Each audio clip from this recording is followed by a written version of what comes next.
Hello everyone, start करते हैं आज की वीडियो को। और आज की वीडियो में हम डिस्कस करने वाले हैं रसिया और यूक्रेन के बारे में और उसका अमेरिका का क्या प्लान है बहरहाल उन दोनों के बारे में, उन सभी चीज़ों के बारे में हम डिस्कस करने वाले हैं। और इसकी अगर हम बात करें तो इसकी आशंका या इसकी शक या इसका अंदाजा मैंने आपको पिछले वीडियो में ही बता दिया था, जब मैंने वो वीडियो बनाया था कि भैया यूक्रेन तो धड़ाधड़ रसिया के ऊपर क्या कर रहा है, ताबड़तोड़ बम की बारिश कर रहा है, ड्रोन से बारिश कर रहा है और जो जो उसको हथियार मिलते जा रहे हैं वो चीजें कर रहा है। उसमें मैंने ये भी डिस्कशन किया था कि कहीं ना कहीं हो सकता है भारत से भी हथियार लेके जो पश्चिमी राष्ट्र है वो भी यूक्रेन को दे दें और उस प्रकार उस केस में भारत उन यूरोपीय राष्ट्र या वेस्टर्न कंट्रीज को अपने हथियार नहीं देगा।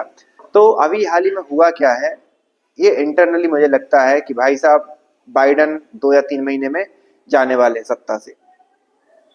अब सत्ता से जाने वाले हैं ये तो ठीक है, लेकिन सत्ता से जाते जाते वो क्या तबाही करके जाएंगे ये डिफरेंट बात है और ये एक इम्पोर्टेंट बात भी है।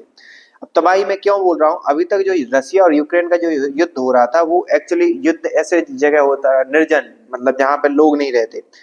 पहले हुआ कुछ समय तक रसिया ने यूक्रेन की बिल्डिंगों को ढहाया, कई चीजें करी, बट यूक्रेन ने कभी रसिया के ऊपर जो रहवासी इलाका है या जो मतलब जहाँ लोग रहते हैं वहां पर नहीं किया।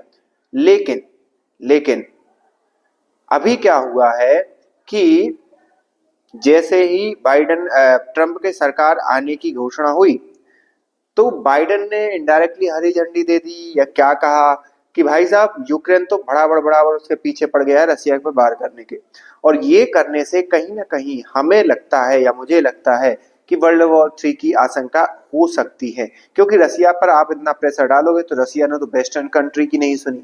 रसिया अगर किसी भी फाइनेंशियल जो उस पर सैंक्शन लगाया गया उसकी नहीं सुनी, उन सबको झेल गया और उसके बाद भी उसकी करेंसी क्या कर रही थी, एक प्रॉपर पॉजिटिव रिस्पॉन्स दे रही थी।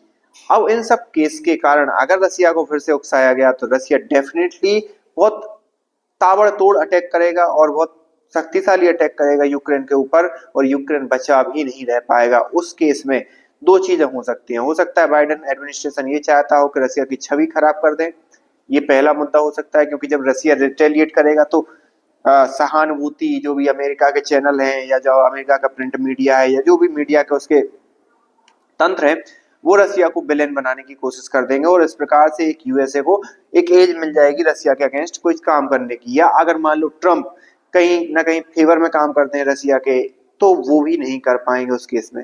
तो इन सब चीजों का यही चल रहा है। आप इस बारे में क्या सोचते हैं आप हमें कमेंट करके बता सकते हैं। मिलते हैं नेक्स्ट वीडियो में, तब तक। और हाँ, अगर आप जा रहे हैं तो ज्यादा से ज्यादा सब्सक्राइब भी करते जाइए। Thank you.